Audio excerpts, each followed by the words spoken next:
messieurs, bonsoir. À la une de ce journal du 7 octobre, Ervin Ngapet fait parler de lui. Le Tourangeau s'est fait exclure de l'équipe de France de volley-ball lors des championnats du monde en Italie en cause son comportement et une altercation avec l'entraîneur. La ville prend des pincettes sur le dossier du tramway. Avant d'engager des travaux sur la tranchée et l'avenue Maginot, les commerçants étaient convoqués hier pour une réunion d'information. Rencontre avec Marina Hans, la jeune actrice française est en tournage en ce moment en Indre-et-Loire, à Nouan-les-Fontaines, aux côtés de Josiane Balasco. Une expulsion qui fait du bruit dans le monde sportif. On ne peut pas s'empêcher de faire le lien avec les agissements des footballeurs français lors de la Coupe du Monde et notamment Nicolas Anelka. Ervin Ngapet, le jeune volleyeur vedette du Tour Volleyball, s'est fait exclure de l'équipe de France lors des mondiaux en Italie. Son comportement serait en cause et notamment une altercation avec son entraîneur Philippe Blain. Les explications de Florent Carrière.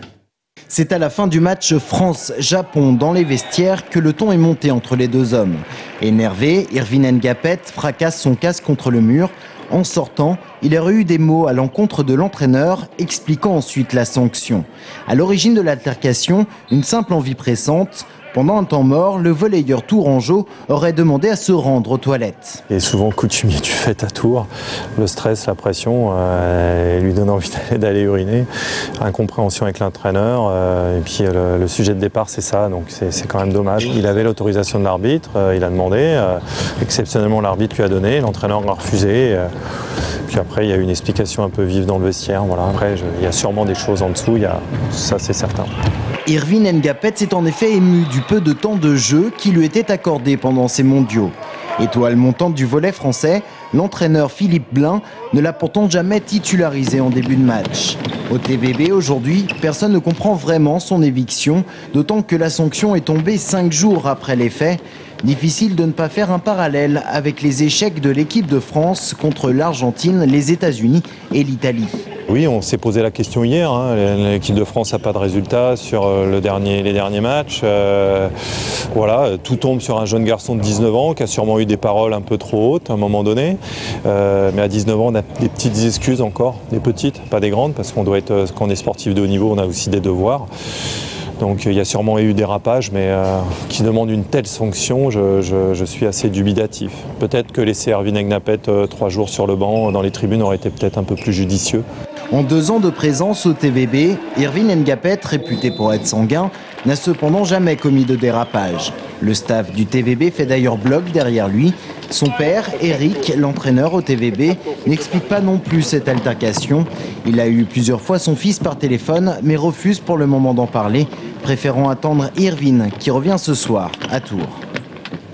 Et puis pour finir cette page sport, un mot du basket féminin. La ville et le département ont décidé de voler à son secours en subventionnant les 2 clubs qui ont accueilli les équipes minimes et cadettes après la liquidation judiciaire du Tour Val-de-Loire Basket.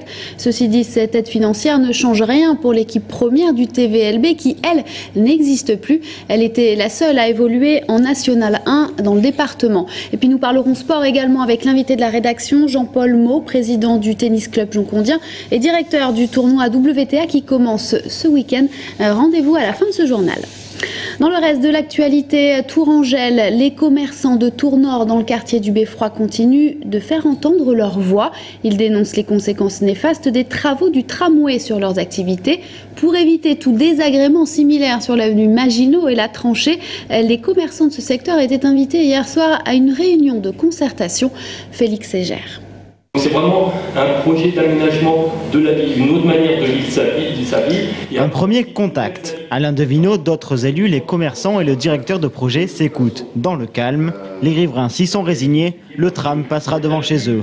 Et à l'heure actuelle, une chose est sûre, la tranchée et l'avenue Maginot seront à sens unique pendant 1 an et demi. Il y a encore beaucoup de points d'interrogation. Il va falloir travailler tous ensemble pour réussir à trouver les solutions pour que tout le monde puisse y trouver son compte.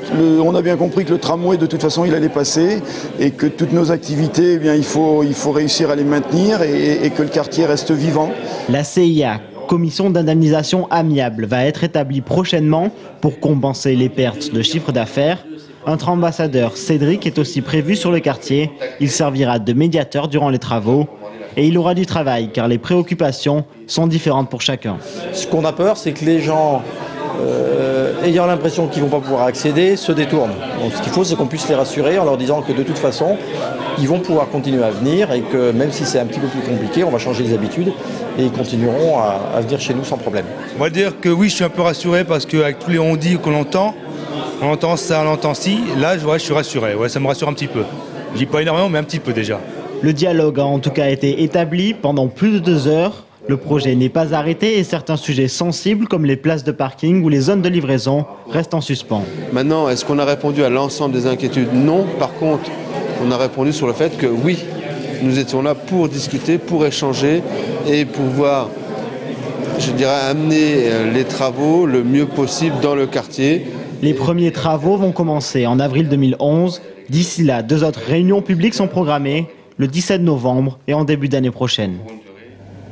L'actrice fétiche des bronzés, fonds du ski et de gazon maudit, Josiane Balasco est actuellement en tournage dans le Sud-Touraine, à Nouan-les-Fontaines. Sport de filles, le dernier long métrage de Patricia Mazui parle de cheval, l'histoire d'une jeune cavalière qui doit se résigner à ne pouvoir accomplir son rêve. Une fiction pas loin de l'autobiographie, il est largement inspiré de la vie de la jeune actrice Marina Hans. Le premier rôle de ce film, Julien Gauthier. Entre 2 monstres du cinéma se profile le visage de Marina Hans. Au casting de Sport de filles, Josiane Balasco, que l'on ne présente plus, et Bruno Ganz, reconnu internationalement notamment pour son rôle dans Les ailes du désir de Wim Wenders, et dernièrement l'interprète d'Adolf Hitler dans le film allemand La Chute. Mais l'actrice principale, c'est elle, et bien plus encore puisqu'elle a participé à la construction du projet aux côtés de la réalisatrice. En fait, c'est un film qu'on porte depuis 3 ans. Donc il y a eu plein d'étapes d'écriture. Les acteurs aussi sont, comme Bruno Ganz et Josiane Balasco, sont arrivés plus tard. Donc il y a eu de la réécriture en fonction d'eux. C'est une histoire qui a bougé tout le temps, mais dont la trame a toujours été la même depuis le début, quoi. Mais c'est sûr qu'avec Patricia Mazui, on se quitte pas depuis des années, quoi, pour faire en sorte que ce projet existe. Les 2 femmes sont des amoureuses du milieu hippique. Patricia Mazui a notamment réalisé le documentaire Basse-Normandie à ce sujet. Et Marina, elle, n'a jamais rêvé de devenir actrice. Non, mon rêve absolu, c'était d'être cavalière. Ouais. Et c'était de faire les Jeux Olympiques. Bon, maintenant, je suis comédienne. Voilà. Je m'en arrange. Il y a donc dans ce film une part d'autobiographie, puisque gracieuse, son personnage doit renoncer à son rêve de devenir cavalière. Résignée, elle fait la rencontre d'un entraîneur légendaire qui va devenir son mentor et lui apprendre le dressage. Une action principalement tournée au haras naturel de Nouan-les-Fontaines et dont le propriétaire s'est vu attribuer un petit rôle. Reste à savoir si c'était en raison de ma qualité de propriétaire des lieux ou en raison de qualité supposée d'acteur. On m'a demandé de jouer un rôle et c'est un rôle d'une personne fortunée dont la femme veut acheter un cheval. Et alors on essaye de lui refiler un 2e cheval et il essaye de dire non, un cheval ça va, 2 chevaux c'est trop. Amour de la cavalière pour son cheval, relation ambiguë entre le maître et l'élève, intérêt personnel exacerbé, enjeux financiers, autant de sujets devant lesquels le talent doit s'effacer. Voilà les thématiques principales du film de Patricia Mazui, qui devrait sortir courant 2011 sur les écrans. Du théâtre pour terminer avec la compagnie Tourangelle Théâtre Accru qu'on voit habituellement peu en terre tourangelle.